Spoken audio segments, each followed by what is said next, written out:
Welcome to Seminar 6 for Frontier Incubator's Scaling and Replicating Programs thematic series. This is about sustaining scale. Welcome along. We have several participants today from the cohort looking about peer support on the topics of critical success factors and looking at good to great and how we sustain scale at different level. So where it fits, Seminar 6. At the end of all the different programs, so we might do a quick review of the whole module process at the end of this. So for now, we are going to say hello to all our cohorts. Junaid, Agnia and Salman, thank you all for coming on today. Before we get going, are there any topics that anybody wants to raise today for discussion that are going on for you, or that you noticed from the webinar? If we do maybe a quick round and see how you're all doing, and if there's anything people want to talk about, and if not, then I'll just raise various topics and we'll talk about them as we go. Yeah, so maybe Agnia, would you like to start and let us know what CAP's up to at the moment? Is there anything that you'd like to talk about, or anything from the webinar that you noticed that you'd like to put on the agenda for today? Yeah, okay. Thank you, Sam. So we've just finished our first bootcamp in Solo, and this week we are in Malang. We are starting the second cohort of the bootcamp.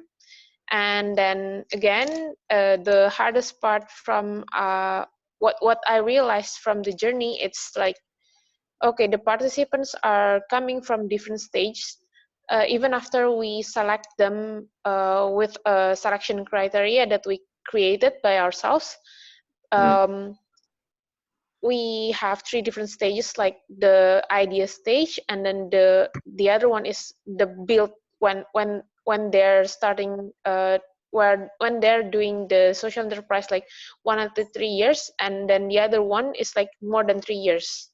So what we realized that it is very difficult for them to understand the curriculum if we are not making it into local language, or we have to localize it. And then most of them are from conventional business, not even tech based, that we usually did our for the 5 or 4 previous bootcamps. We are focusing on the tech-based social enterprise, right? So we have to revise the curriculum again and again, and then we have to create the other learning journey. So the one that we are currently organized in Malang is different than Solo, and then we will also again do another version of the curriculum in Makassar. So that's what we're facing now. Yeah. But I really want to know about the more about the critical success factors, and yeah, really how to, I don't know, make it lasting, or how to make it endurance, how to create a lasting program in different cities. That's all. Yeah, nice one. Especially when it has to be so variable and localizable as well. That's really tricky, eh? Yeah. Yeah. A good one. Thank you. Excellent, and well done with your next iteration. Fantastic. Great. Junaid, anything coming up for you, or you'd like to talk about? Nothing as such on the serendipity front.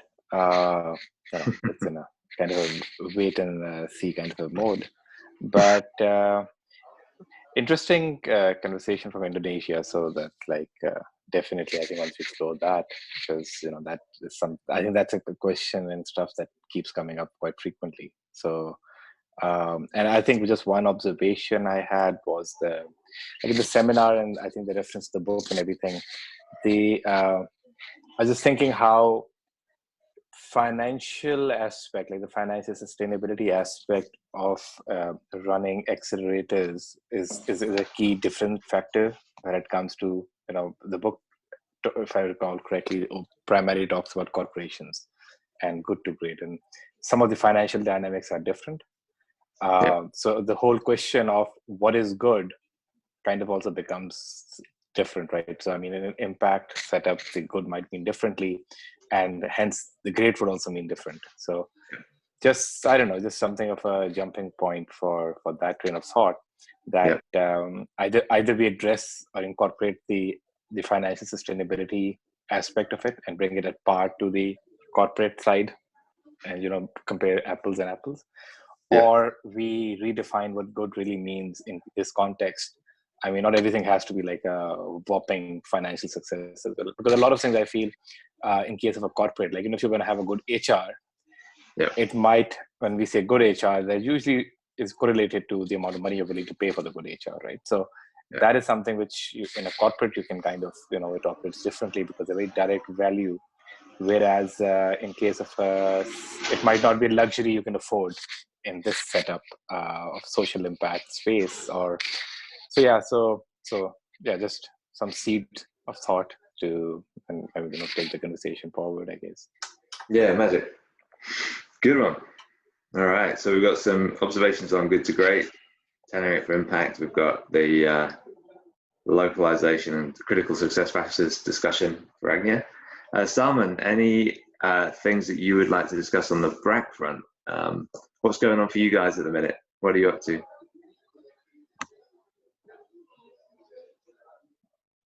Oh, we've lost you. Just have to unmute. So I'd like to discuss on one of our incubators. I mean, they started off their journey from that ideation stage just after finishing their universities, and they are kind of first generation entrepreneurs.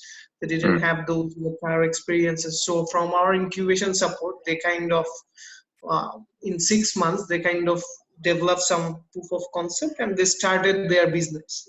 So now they have spent another 1 year, and BRAC has put in around $30,000 to them as seed funding. So these people are like, since they have to learn those trades on the initial days, so it takes them some time to kind of mobilize the team, design the service structure and whatnot. So right now they are operating in a tier 2 cities, and they really want to kind of scale across those tier 2 cities where actually this sort of tech based solutions have not yet prevalent. So so right now they are kind of in a dilemma in terms of when to scale. So is it the right time? So some of the advices we are giving them, since they are highly energetic right now as a team, and there is smartphone penetration rate is going on, and the market is wide open now, because a lot of competitors from our capital city, they haven't yet ventured into those spaces. But at this stage, oftentimes entrepreneurs get a bit kind of dilemma that, okay, whether I should go for kind of rapid scaling or rather I should kind of increase my market share in the current city, and then at some point I will go. But during that time, if that takes time, then other competitors will kind of jump into your market and stuff like that. So that's where I need some kind of broad suggestions in this space. Yeah, magic. Good one. Right, we can have a good discussion about that. And G and Junaid, I bet you got some good opinions on that too. So yeah, let's right. Okay. So now, which one first? Let's take it in that order, shall we? I think maybe, or maybe we'll. I think let's go good to great first. Then we'll go critical success factors, and then we'll finish up on cohort scaling options and timing. Is that all right? Okay. Cool. Nice one. All right. Good to great. So if you've watched the webinar, that was a real quick précis of what good to great's about. about. There are also really, really good YouTube videos that do a quick overview in a couple of minutes. There's a couple of links on the resources, document that we've circulated. So yeah, really recommend that if anybody wants a quick link to spin around the teams or anything like that. Very, very handy. You can actually get an entire audio book for free on YouTube, which is crazy. So just Google Good to Great. But obviously there's Built to Last and Turning the Flywheel as well, which are linked to it. Really, really seminal pieces of work. And I think, Junaid, your question was around the impact side of Good to Great, instead of it being based on corporations, and how do we make sure that it is actually linked to the work that we're doing and not just unrepresentative. And I think in the book, Jim Collins makes that point around there are people who are applying the same formulas that they've thrashed out, but even in like coaching sports groups and stuff like that, making sure they've got that level 5 leader, somebody that's really humble, or that the leadership team is pretty humble, as well as being effective leaders. That they've got the right people on that team, both in the team and also in the coaching staff. Then all the different elements of being sticking to their real, some sort of secret sauce, like that hedgehog concept as well.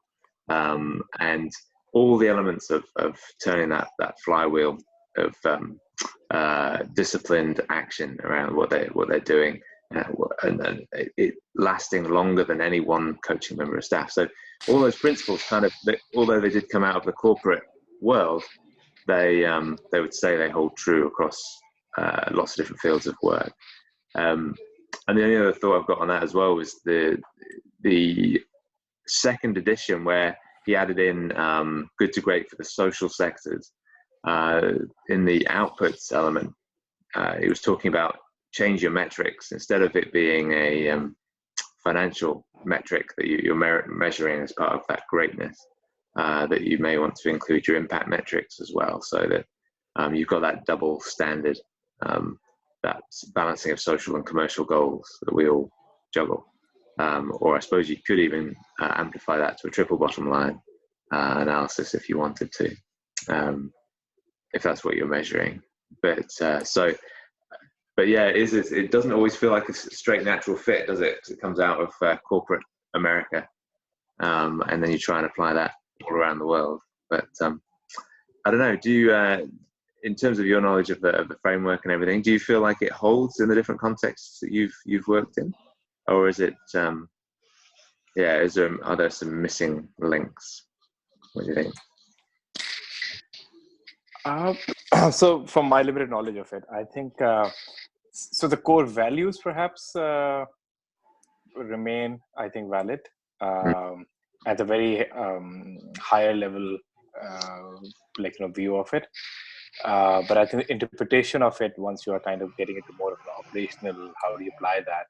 I think that obviously will vary, I think, and this is one of the queries that comes from it, and I'll try and find the read on the Good to Great for social impact version of it, because obviously, so the aspect of a good team obviously will translate over whatever, even if you're doing a theater play, if you're doing like anything, a good team will have that certain value that comes with it. But the operational aspect will have to be kind of will become more sector specific. So fundamentally, from what I recall, this is a long time back when I came across that book. Fundamentally, I think a lot of it can be, principles can be used to apply to, I think, different range. It's just that the transposition needs to be done rightly, when you're like taking it from that context to this context. Yeah. And I think the reason that comes in is because, especially the financial sustainability aspect, we, a lot of time we, in the for-profit area, especially, I feel that a lot of those things are doable much easily, just because if you are good, assumption is you're already generating revenues, you have a lot of those things sorted, right? So you're kind of going from good to great, right? So when you are, underlying assumptions are that you are making some kind of money, and you can hold on to a good HR and all of that. But if that's not something you can do otherwise, then how do you kind of work in that kind of a setup? And I think the reason I brought it up was that more often than not, that's one of the elephants in the room that kind of remains unaddressed. So yeah, absolutely, that tension. Yeah, interesting one. Agnia or Salman, do you have any opinions on the Good to Great framework? Is it known to you from before? Have you come across it before? And does it relate to your work, do you think? Is it applicable? I haven't heard about the framework, but yeah, I haven't really dig into the framework, so yeah. Yeah, no, it's all good. After this webinar, it's worth flicking around the team. Actually, I think the team would really love it. It's the app. You'll really like it. Worth just testing it. But Salman, what do you think? As well, so I think I heard a lot about these frameworks and this particular book in my business schools, but I haven't yet read this. But definitely I'll catch up with your webinar first, and then definitely read it, and hopefully then give you some feedback. Yeah, nice. That's good. Great. It's worth a read. And I think that's, for me, I'm astounded by, I think there is this balance, and as we're going to talk about with your guys as well, there's a very much a focus on the business end of things, on the making money, and as you raised, Junaid, that going from good to great implies that you're already good, you're already up and running, and this is about taking an existing organization up to a great level and keeping it there and keeping it sustained over a long period of time. If you're taking a new entity up to that, part of what it's saying is be prepared for a long haul. It takes time to do exactly what you're doing, Agnia, at the moment, which is thrashing out the detail, testing, trying, making it work. And we all know this from prototyping and getting startups off the ground. That just takes time. But if you are focused in your action now from what you're doing, you're not just getting a product right, you're actually honing the real center of what you're about. And that gives you, if you can keep that focus, and if you can use these tests to develop a system that allows you to function in your market better than anybody else in the world, that's what that's all about, the hedgehog concept element. What is it about what you're doing that's going to make you better than anybody else in the world at delivering what it is you're doing in terms of accelerating the startup impact entrepreneurs in your respective spaces? And I know that the guys at She were sort of grappling with this in Cambodia, that they were saying, in some ways they're localizing fairly generic content, but they're doing it in such a way that it's very applicable to women in Cambodia. And so that's where a lot of their strength comes from. And they're doing it better than anybody else in the world right now. So getting behind that is absolutely key. And when it comes to the primary concept, I think, for the sustaining thing for me is understanding that flywheel element, that so often in our game, we get some sort of hero entrepreneur or big personality or a fix-it type CEO coming in to fix something and to be the change, which can help very much in the short term. But unless we see it as a long-term game of all these different people creating layer after layer after layer of improvements in our organizations, then we're never going to get to that real sustained virtuous circle of a flywheel effect, which just improves and creates that momentum over time. So the other thing about it was saying that, again, there's no sort of single action you can take that really breaks you through into that sustainable space.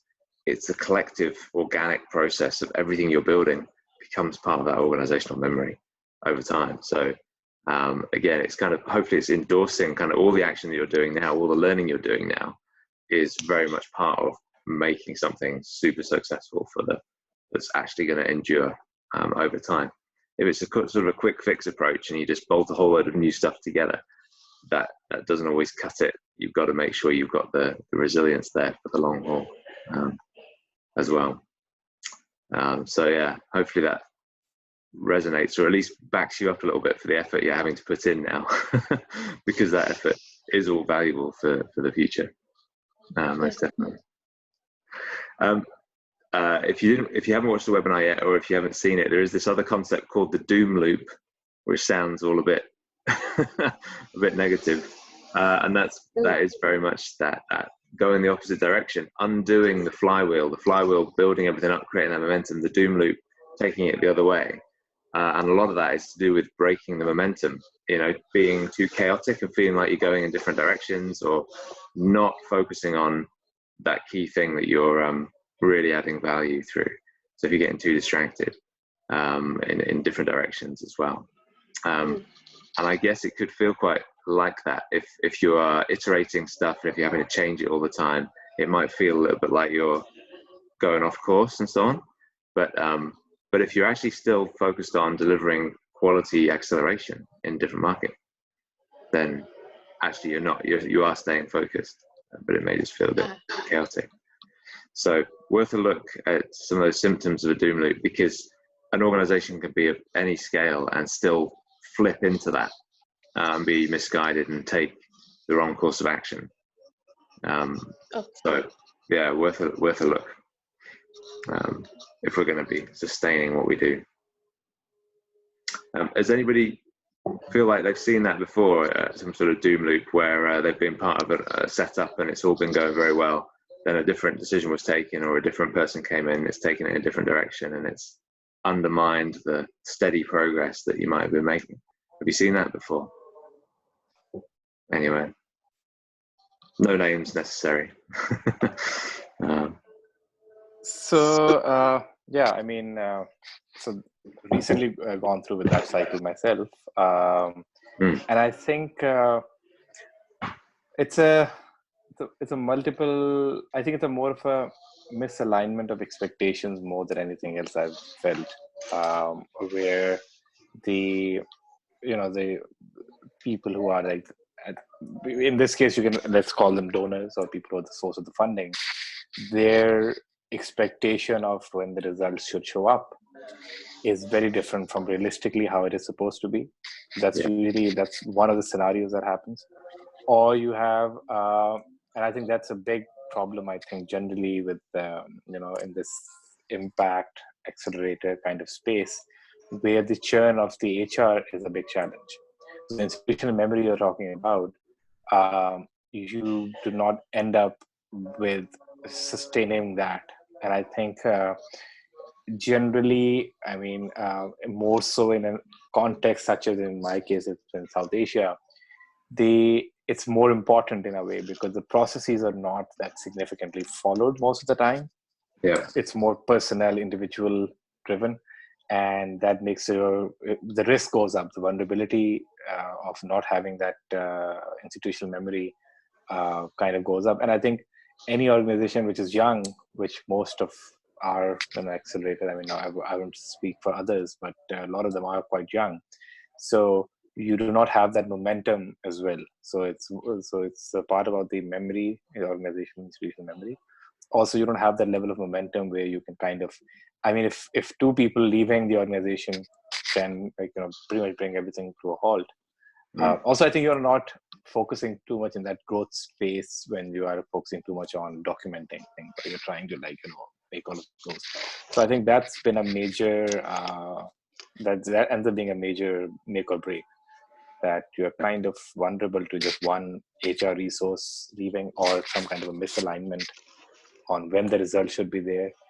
And I think one corollary to that would be that in order to appease that, have that level of funding to continue, or whoever appease the donor or whoever the grant giver is, you make decisions which are not necessarily the optimum ones. It's because you'll be like, either it's this or we will not, it'll all come to a screeching halt. So that's like a kind of Yeah, really well said. You just raised several issues there that are absolutely crucial, aren't they? That's your HR practices in the region, and whether you can retain the staff, the nature of our funding packages and donors, and having to manage that. Any advice then about how to escape that and how to get around it? Have you seen any good practices for maintaining staff or not falling in that trap? Or are we still thrashing it out?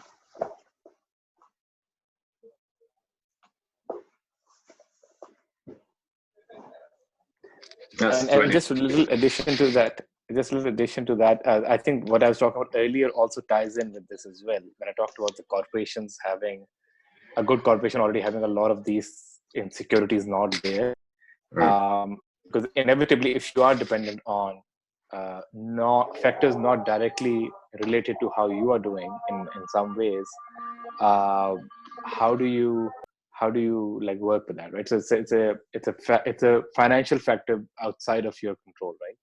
If one day whoever's giving you a grant or something says, "Oh, you've been doing this for 6 months, why is this not happening anymore?" So all that good to greatness framework, whatever you want to apply, suddenly there's a disruption which has nothing to do with anything to do with your, like, you know, whatever you were doing, right?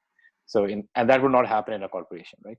A lot of other things will happen, but they will be like more rational thing with some kind of reasoning behind why they happen, right? So maybe you don't have customers anymore, and there could be something a little more rationalized. You could have like a currency, like a lot of like right now in Pakistan, a lot of companies are suffering because the foreign exchange rate is fluctuating. So it's a known unknown in a way. It's not a complete unknown. So I think the unknown in financial sustainability makes you vulnerable to actually follow through with a plan which will make you from good to great. Yeah, with you. Absolutely. And that's partly where that diversification of income streams, trying to not be so reliant on one source, etc., tries to insulate you from some of that, but doesn't always work, especially in difficult market conditions. So yeah, tricky, very tricky. Getting around the HR resource thing as well, I think that's one of those things, keeping a committed team, creating those really good working conditions where people don't want to leave you, and that you can actually invest in those people and they grow as part of that team. Again, absolutely fundamental for an accelerator, where you've maybe got those core staff, but also those other facilitators, how you keep them bought in. We were talking about in module 2 and 3, helping them to stay as part of the team, part of the mix over time. It gives you a huge leg up. It certainly takes us about 3 years, we reckon, to develop a facilitator that's really well embedded in our products and programs, and that's because, and it kind of speaks to some of what you're going through, G, as well, that you've got the baseline program, but that needs to be adapted for a certain group and then readapted for another group and so on. So for a facilitator to learn the program, get very comfortable with it, and get comfortable with it to a point where they can adapt it nicely and deliver it really well and slick, and feeling really powerful and strong with the transformational element of what they can deliver as a facilitator. That takes time and takes practice. So having that blend of staff who are creating the business development opportunities, making the sales, giving the facilitators a chance to run it again, then all of that takes time. And that's why this whole journey is slow and steady, and making sure we keep those opportunities coming, and that we can give those people more and more chances. And then we address what Junaid was saying there around the HR stuff of people leaving the team or moving on. But it's a difficult thing, especially in workplace mentalities where people think, right, I'll work for a year there, get some experience, and I'll go over here and I'll work for somebody else. I'll get some experience over there as well. So it's a tricky world, I think, building that organizational memory and buy-in. So very, very tough. But yeah, so enjoy the Jim Collins stuff. I think in all the talk about business development and everything else, it's all very important, but some of those concepts are pretty fundamental. And avoiding doom loops and building virtuous flywheel effects is really quite an exciting feeling once you start creating that. And I'm reflecting on a couple of things that have happened to us over the years and just spotting little doom loop moments and trying to catch those and trying to. I think when some of that alignment, you said the alignment word, Junaid, as well. When you feel that acute sense of misalignment and fear that you've got to really fight for a decision, I think that now on reflection, that's often because you can feel the flywheel effect being hindered by a doom loop decision. that's dragging you off into a different way, or slowing down the momentum, or tripping you up and taking you in a different decision, and you've lost your flywheel. And so, yeah, it's certainly a really key thing to keep aware of as a framework to think through. Anyway, critical success factors. Hey, Agnya, you were interested in talking about those as and perhaps linked to what you're going through at the moment in adaptations and having to redo curriculum and so on. That can weigh you down, hey? When you think you've done it once, it's looking good, and then suddenly you've got to do it again. There's a whole load more work to do. Absolutely. Is there anything you'd like to just re-raise to sort of frame a discussion on that? What were you thinking about in terms of critical success factors? Was it just a general conversation around them, or how to do them? Or yeah, what's coming up for you when you're thinking about critical success factors? What are you interested in?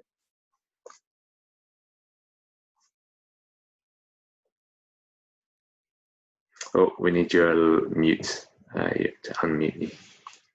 My fault, sorry. Okay, sorry. Yeah. There you go. Gotcha. Okay. Yeah. We found that most of the participants are satisfied with our programs, right?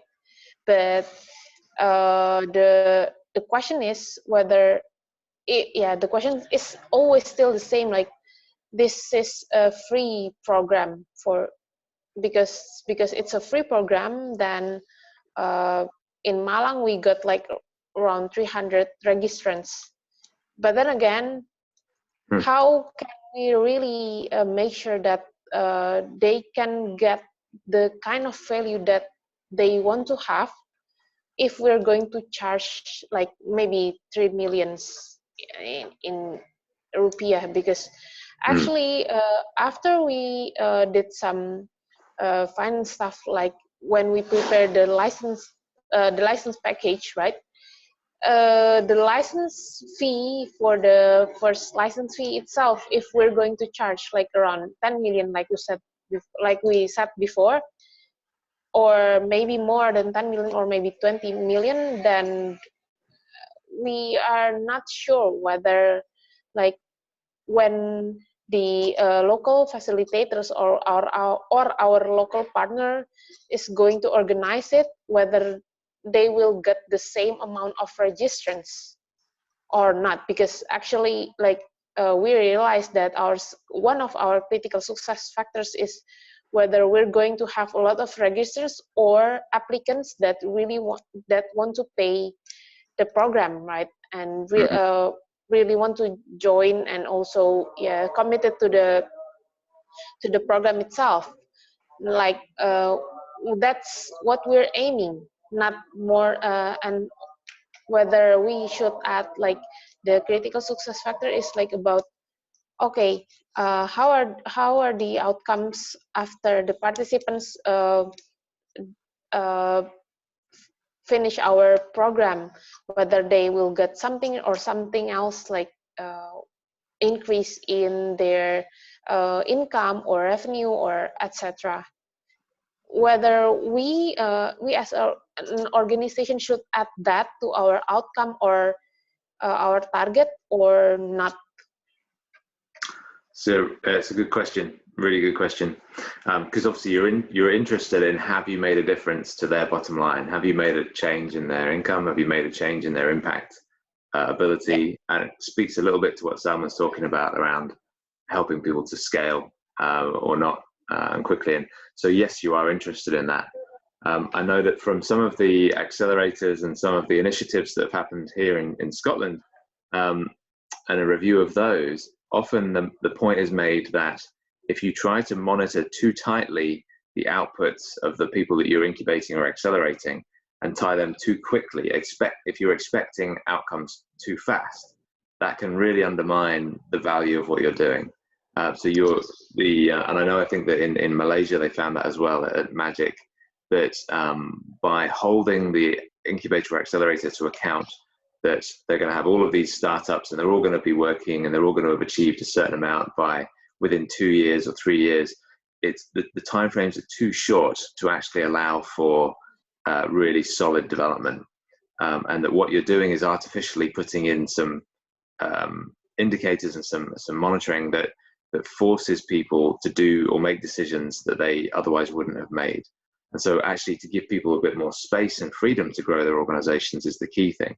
So by all means track that impact, but don't be beholden too tightly by your funders or others for that impact. And if what you're doing is promoting to those cohorts and promising them growth or promising them outcomes, then that's really tricky, because there's so many variables in what they're going to do, and whether they're actually going to achieve that. The value of coming on your accelerator and being exposed to all your networks and being exposed to the learning and the guidance and the wisdom and the networks and of investor potential as well, that's all good enough to pay for, whether they get their outputs or not. So it does hold to, sticking true to your belief in what you're offering them as an experience, and still being able to price it that way. And with your licensing model as well, again, in terms of critical success factors, there's several in there about this period of time, really about staying close to your market need, really listening and building those relationships with those learners. And that happens in a more remote sense, that you're connected to what they're after, and they feel like you're listening. They feel like, that's a relevant product for me. So they can start to see some of those case studies coming through. But at the same time, if you can keep your other stakeholders brought in, around, for example, in your case, British Council, or other corporations that are backing you, them understanding that what they need to do is a long-term play. And I think this goes for everybody. If we're bringing our stakeholders with us, we are hopefully bringing stakeholders that understand they're trying to create an enabling environment for years and years and years. And this sort of stuff takes 10, 15 years to grow or more. Excuse me. And if we, if they are understanding that length of time that this sort of stuff takes, and that it is like it's a one big massive flywheel that they are trying to invest in, then I think then we've got those stakeholders exactly right in the right sort of spot.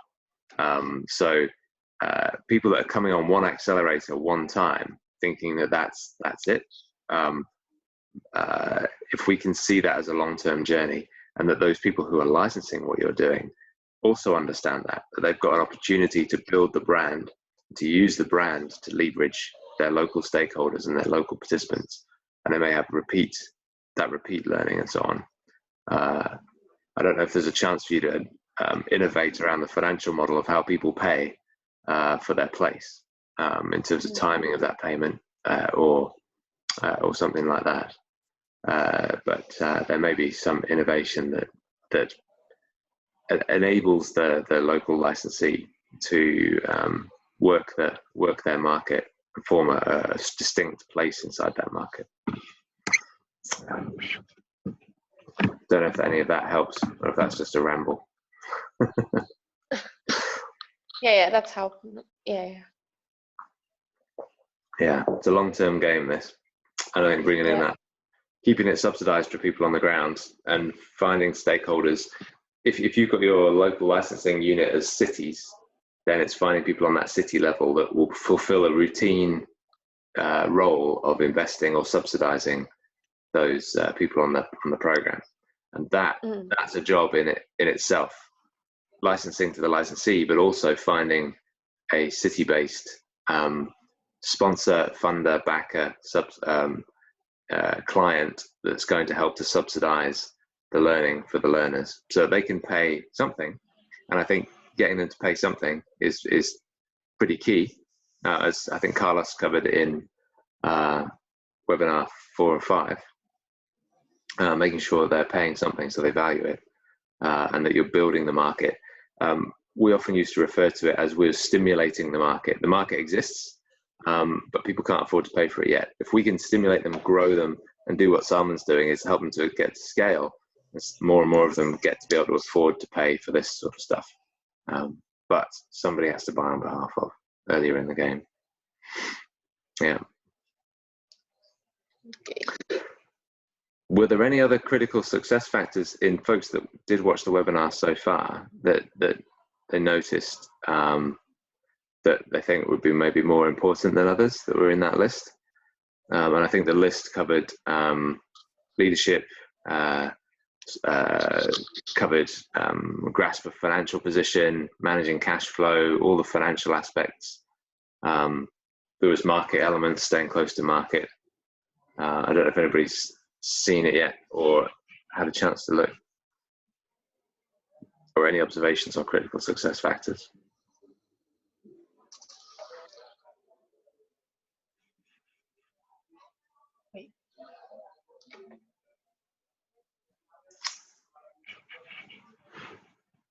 I might just see if I can put it on the screen.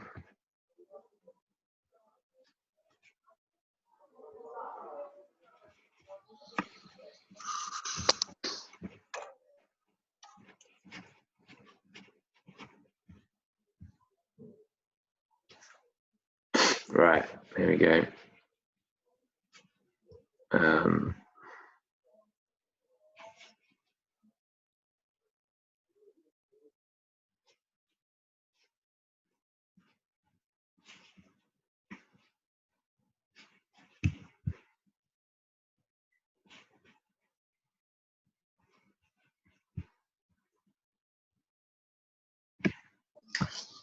Okay, so yeah, so if you're crafting your own critical success factors or key success factors, making sure they're lining up with your strategic objectives, considering which area of business is really essential to achieve that objective, clarifying the action, and then making sure you keep monitoring that once you've defined it. That kind of process, again, I find really interesting. And when we were doing it, we based ours on many of these generic areas, and then worked out what it was under those areas that we should really pay attention to. And that's one way of doing it.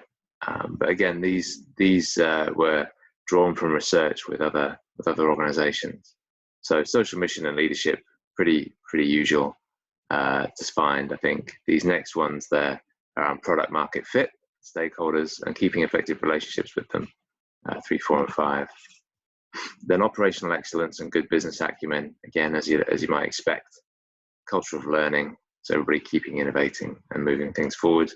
But then these last two around finance, finding that sustainable scale and income through testing, and then keeping a strong financial grasp of where you're at and understanding.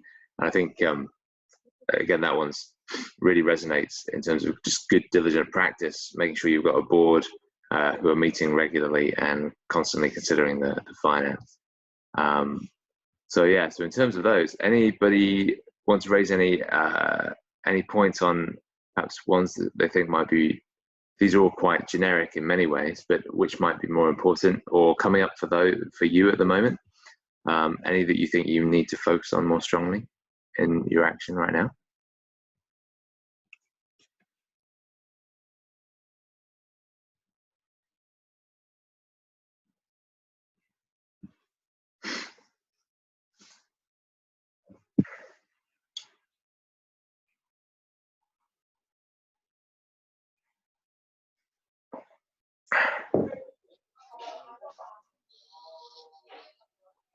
For CEAP, I think the most important one is the operational excellence. And yeah, the second one is the culture of learning, openness, and innovation, because we really have to we really have to adapt to be adaptive to the environment, to the participants, and also the learning journey itself. Yeah, nice. Well said, G. I think at your stage, those two are absolutely spot on, and all about that flywheel. Making sure you are really open at this point, figuring things out in new markets, listening, integrating, improving, and then getting your systems right so you are becoming more and more efficient, and setting that bar. Yeah, well said. Make sure William's listening. That's good. Junaid, any observations before we go on to Salman's question? I think one thing tying in one of the conversations that we have been having, one of the threads of conversation today, I think one thing perhaps to add would be, you can call it risk management and kind of like business continuity planning in a way. Sounds very bank kind of terms, but especially with all the having a sense of that unknown variables, all of those being out there. And I hate referring Donald Rumsfeld's word over here, but that's one thing he articulated well, the whole unknown knowns and known unknowns and all of that. But I think that risk management factor is something, and I think this list of 10 covers, a lot of things to be successful. And when things are like, when they're looking up, how do you do that? What all will take you up, but what if the up kind of takes a downturn? Then how do you tackle that? I think that part is somewhat, I feel,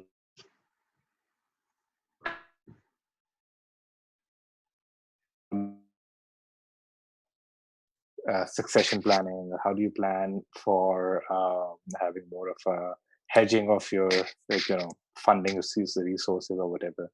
That's only one thing I would think. One of the major things that perhaps should be there. Agreed. Yeah, absolutely. Yeah, making sure you've got your risk mitigation not only written down on a piece of paper, but actively talked about. If it's real, then getting ahead of it, building good financial reserves, making good decisions. Absolutely right. This was this list of avoidable difficulties. These are some of the mistakes that people often make. Speaking to that in terms of managing risks, making sure these sort of things are integrated, an understanding of pace and scale. And this speaks a little bit to your point, Salman, as well, around, are people scaling too quickly or in an uncontrolled way, helping guide them to making really strong decisions, seizing market opportunity, but not going too fast, or equally knowing when to stop doing something. What is it that you need to stop doing in order to focus on the stuff that you're really potentially going to be fantastic at, even though it's tempting to do. Very, very tricky. I think a really classic example of this, and this is sort of bridging onto Simon's question, I'm aware of, again, in disciplined entrepreneurship, Bill Olet as well, he talks about a lot of this around focusing on that core and on what you really are trying to do, not be getting distracted by contracts that may be dragging you off into different markets that aren't really your chosen segment and so on, being very, very careful about that. But equally, if you do take those types of contracts, just make sure you're learning from them, because sometimes you just simply can't stay focused on your single thing. You need to ensure cash flow, and that's that balance. There's no single right formula here. You may need to take a contract in order to make sure that you keep the lights on and that you are gaining income, or you need to secure some market position by entering 3 different markets at the same time. Those are tricky decisions, but making sure that you're learning from them and that you're not necessarily keeping it going as a practice, that you figure out when to stop, and that you make sure that your product is selling in a simple way that you can manage. Otherwise, you may be making a loss, or you may be overstretching yourself and actually not managing well. So speaking to what you were talking about there, Junaid, the risks element, being able to spot those risks and, most importantly, respond to them and actually react. Not necessarily quickly. Sometimes it takes a bit of a steady hand, but it's about judgment calls in those cases. Yeah, having that. I mean, those next 3 points on the survival tactics elements. If stuff is going wrong, make sure your decision-making unit is meeting regularly to consider what to do, and so you're responding quickly as an accelerator if you're running multiple programs, managing the costs of those programs as well, making sure that people are talking about the margins. What margins are you supposed to be making on those? Are you covering them? Are you not? When do you need to pull them and drop them? And what sort of notice do you give before you start incurring costs? I know that we, again, make sure our teams know these are the points of go and no go. So, we have costs being incurred up to about 3 weeks away from a program, about 21 days. We make sure that our facilitators know that if we are cancelling a program, there are certain terms and conditions. If we're rearranging the dates, they get some of the money up front, some of the money later, things like that. So lots of little strategies to help manage cash flow in times of pinch and so on, especially for accelerators where you're maybe not making your profit until you've filled the last 2 spaces on the program. That's always the trick, isn't it? You've got to fill 90% of the program and your profit comes at the very, very end. So if you're charging per participant, that is. Some of these other survival tactics as well are kind of useful, but I think the turn crisis into creativity can also be one. It's true that if something goes wrong, you actually often gain strength from finding a way through it. And so I think I do believe in that one, but equally that is one that you can feel pretty resentful of sometimes. When you're in the middle of a crisis, people saying, just turn it into a creative moment and improving what you do. Similarly, consolidation and it can feel like going in a different direction and changing your staff structure just when you've got it right, perhaps, but markets change or what have you. So anyway, there are lists and endless lists of checklists of things to do, but at least these come from some research that's showing the range of different tactics that people have used over time. I think we've just lost Salman just as we were about to talk about his element there as well. We'll see if he comes back. But we're coming to the end of our time anyway. So Salman raised, well, let's just move on to that and see if he comes back. But Salman raised around supporting people in the cohorts to scale up fast or slow, and whether to enter markets or not. Have you guys got any words of wisdom for him if he watches this later?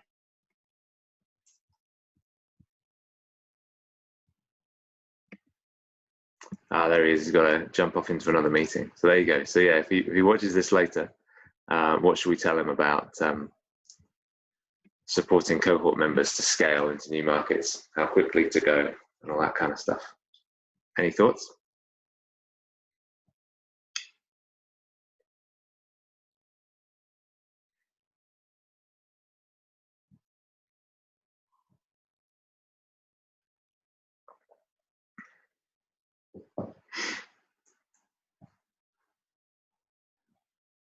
I know what I think, but my voice is droning on. So I needed some pearls of wisdom from you guys. Have you had any examples of that, where you've had people in your cohorts who are moving quickly and can jump into lots of different markets?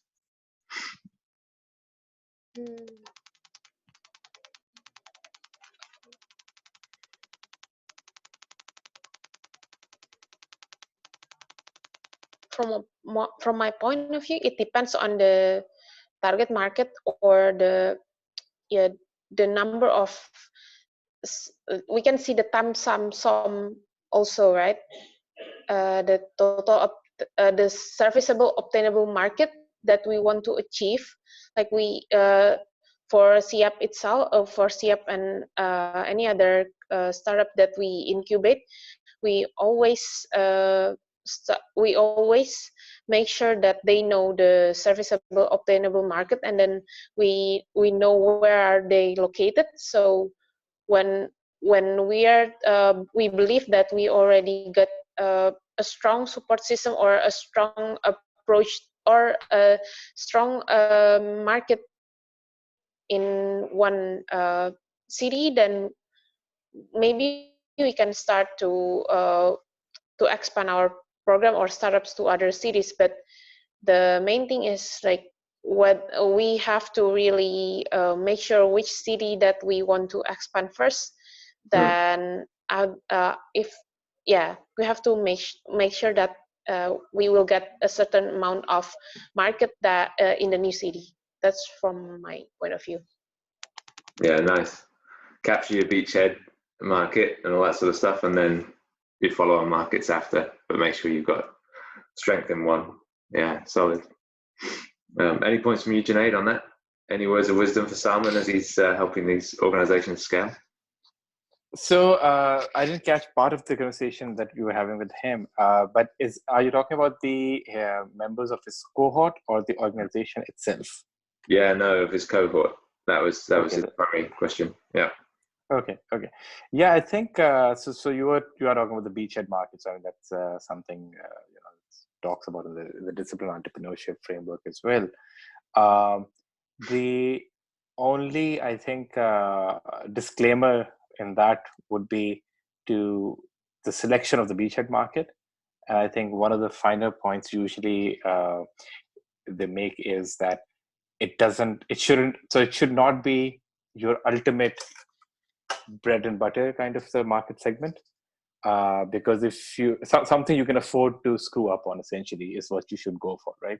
So if you are starting out and you go for the ultimate segment that you feel, so you should avoid that temptation, because in case assumption is that you are learning and you are trying to find a market penetration, so avoid going into a phase where you are going for the biggest markets. In case anything goes wrong, you are not losing out on a bigger market later on. So your learnings are then applicable somewhere else, and you're not like stuck with just the learning and no market anymore.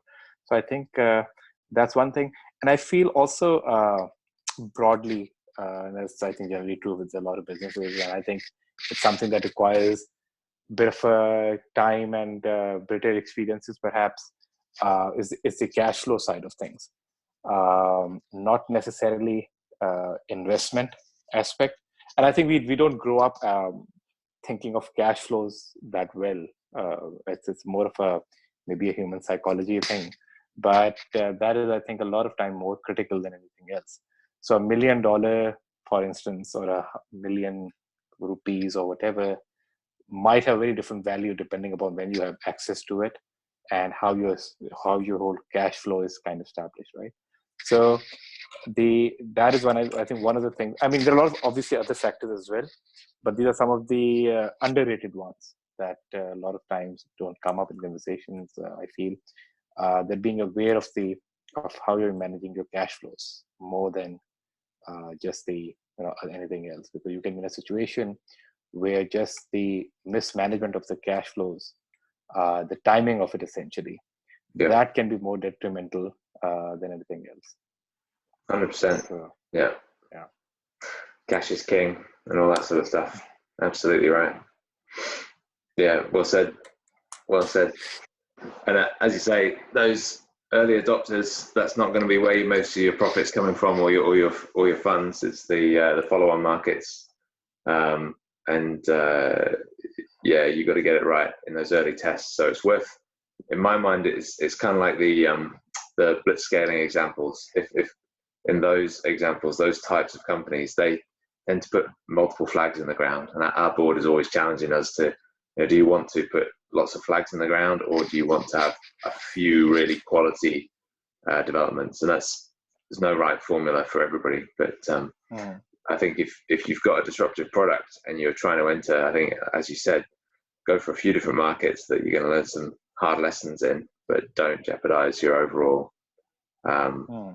position. I think there is again in the good to great work, I'm pretty sure that there was a finding that the first to market isn't it. 9 times out of 10, I think it was that it's the second to market, or second, third, fourth people to market that really make the transition to greatness. They're the ones that benefit from those early entries. So I think that would be my point on scaling too quickly. If you're the first in with a disruptive product, that can be great, established position. But just be careful, because there are going to be people that follow you that are going to seek to build on what you've done. So is there a way of just being really canny about that market entry? But yeah, supporting those. If you've got disruptive organizations like that, I think in the impact space and the transition to an impact economy, we need more examples. We need more people pushing those doors open and getting investment in. So I would encourage things like that to really get going, but encourage investors to recognize that situation that we're in there, that those are early markets, that it's going to take time to get entry, and it's going to take patient capital to underpin those organizations. So give them the best chance of success, and don't just set them up for failure. Don't just let them get going into the market and then they crash and then you're done. Bring your investors with you as well. Don't put it all on the entrepreneurs.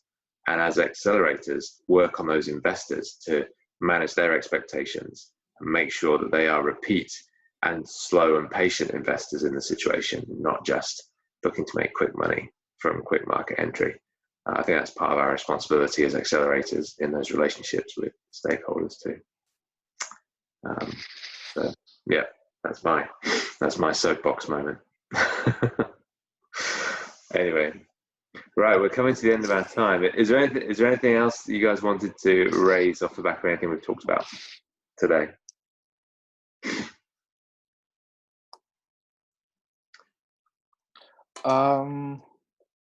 So one of the things, and I don't know if it's going to take too much of a time for conversation, but I think one of the things that came up was the challenge of what the different stages different startups are in, and how do you kind of incubate them in the same space. And I think I also heard that there were also conventional businesses which were being incubated as well. And from my own experience when I was working with the colleague, I think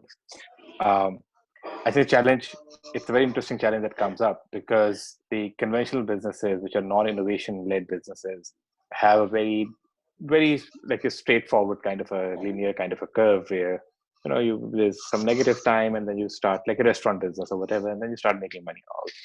Innovation is more of a hockey stick kind of a curve that happens. Yeah. So I was just wondering how is the selection process, and how do you end up having a different kind of a curriculum? Because I feel most of what we follow in terms of curriculum and all of that is for innovation-led entities. You're not really looking at micro entrepreneurs most of the time, and the understanding and the assumption is that the startup will need a very quick time to scale, and hence needs venture funds and all the other support mechanisms to help that. Otherwise, nobody in conventional business ever used to go to an accelerator, right? So I wonder, because that's a curiosity element for me as well, because we were having the same challenge in a university accelerator, that most ideas would be more feasible, but they were more conventional businesses, and we're like, I don't know if we can offer the same curriculum to them or not. So yeah. Okay, so answering the first question, like how are we going to incubate the different stages, right? Am I right? Yeah.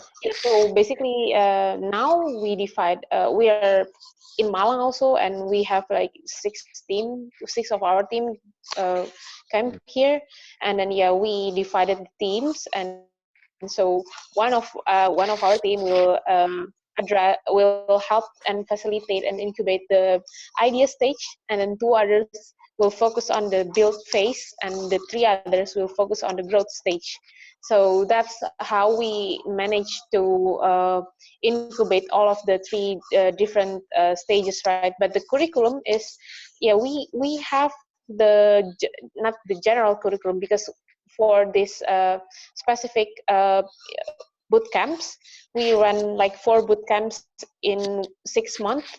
We are focusing on the impact management, because we're currently also organizing this boot camp with support from British Council.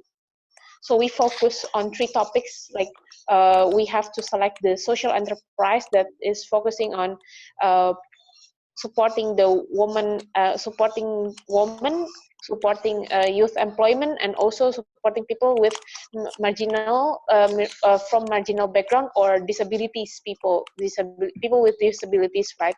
So that's why we realized that kind of social enterprise and also the industry mostly are from conventional business then we really iterate our curriculum.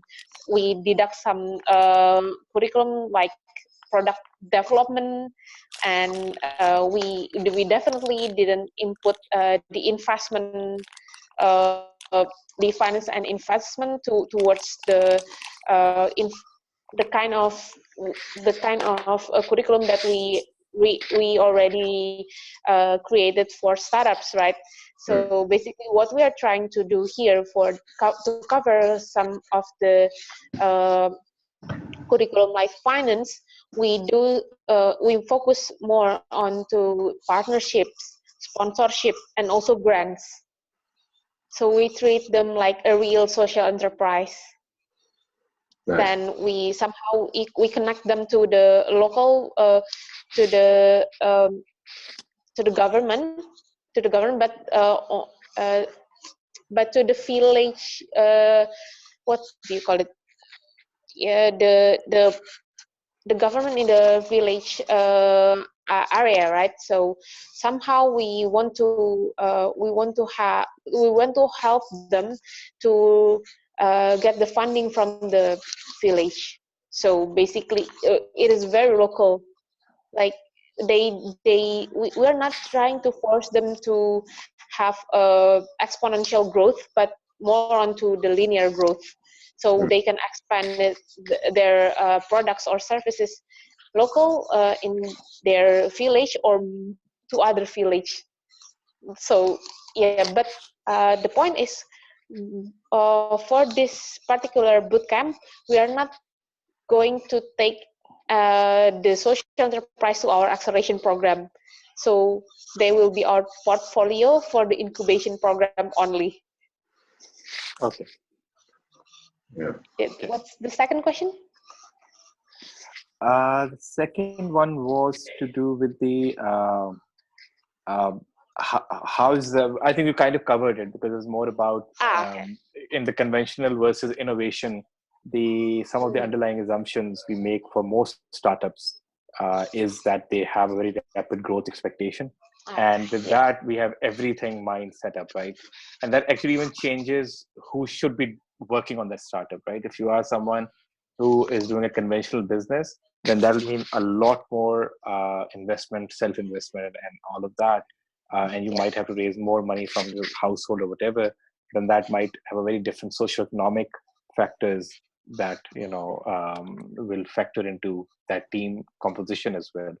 So that's what I felt. Not everyone, and I think a lot of time, as much as we might not like to accept it, and there was an article on that as well, that entrepreneurship is something, only certain level of affluence you have, only then you can get into. It's not like everyone can. You have to be and in your own economic setup, you have to be self-sustaining and all of that. So that kind of, because I've seen that happen with our cohort, the first one as well, that there were kids that I just felt that it was admirable that they were trying to do something, but I felt that the economic personal circumstances were not going to allow them to be successful, right? Because they couldn't have that risk-bearing potential, and they were kind of in a in-between space. They would like to think they're in the innovation led space, but they were more in the conventional space. And it was very heartbreaking to see that, okay, I mean, it's a good experience, no doubt, but somewhere along the way, we had to politely explain it to them as well, that what you're going for is not something 3 months later, you will be looking for a job. So I can totally see that happening. A lot of time that ended up happening, right? So a lot of time that expectation management, and you have to strike a balance. And I think you can relate to that as well, that, you have to strike that balance of not being cynical, but at the same time, if you see on the horizon that, the runway is shorter than the entrepreneur thinks he has or she has. So how do you break that? It's that's kind of part of this gig, I think. Yeah. Yeah. But thank you for that. Thank you for the detailed outline of how you're going about things. And maybe I think you should put it together in some kind of a format, because I think this is a very common problem that comes up, especially with incubation, and especially with incubation, which is not necessarily in that very heavy tech sector, that startups come in and there's a lot of this hype around, there's a romanticization of what startup scene is. And something like this could be a good pre-filtration to anyone who's thinking about, maybe a Medium article is in order. Yeah, definitely, maybe. Thank you, Junaid. Thank you. Very good. I think that kind of nails some of the concept around this whole thematic series. Is slow and steady. Slow and steady often wins the race. It takes time to build all this up. How much runway can you get? Financial bottom line is still the bottom line, even with impact as our goal. But supporting our entrepreneurs to scale is exactly the same as scaling our accelerators and making sure we've got our own runway, our own backups, and our own entrepreneurial energy to draw on is absolutely key, and that things can go wrong at any point. So we just got to keep it building steadily year after year after year, build those teams, build those opportunities. And yeah, nice. I'm glad you guys were here for the last seminar. That's really good. Thank you, Sam. No, thank you. Enjoy watching the webinars. They're going to stay available on YouTube forevermore, apparently. So worth getting teams involved in looking at them, I think. And hopefully they've been halfway useful. There's a lot of business knowledge recap, I think, for a lot of us, that if you've studied business in any form, and it's just applying it to growth. I'm conscious that as well that in the scaling of programs, we maybe didn't attend as much detail around how you exactly scale learning programs, for example, and deliver more and more and more of those. There is some touch on that, but equally to talk around, for example, content plans, learning guides, formats of how you provide learning materials to multiple different formats and people. Similarly, training of facilitators. Those are all topics to keep building on. They were mentioned briefly in the webinars, but if there are discussion groups around that kind of thing to follow on, many of us have already developed curriculum, etc. But keeping those banks of curriculum growing is very much part of it. But it links strongly to how well you're running your business and how the business growth is enabling the development of those curriculums and sale of those curriculums. So it's all linked together, but always happy for a discussion on curriculum and learning content development, and how we grow that as well. But if you're rewatching the webinars, you'll spot all the way through them different aspects related to the facilitators, the content, the filing, the structures, the sharing, and especially if you're licensing with the CAP stuff, Agnia, we've still got some time. We can talk about a load of that in a more focused way. So that's good. Great. Well, hopefully we'll get some feedback and some any sort of comments later. And yeah, thanks for sticking with it. Much appreciated. But for now, yes, have a good day. And yeah, thanks for attending. Unless you've got any final comments or final thoughts before we stop recording.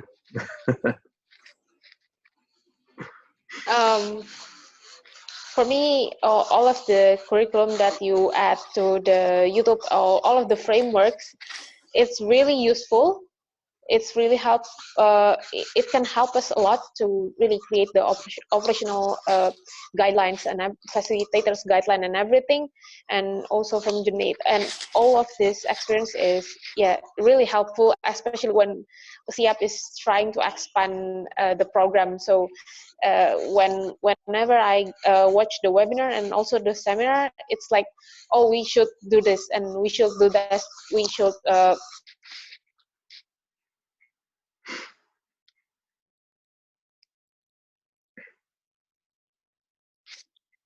Oh, we've lost her.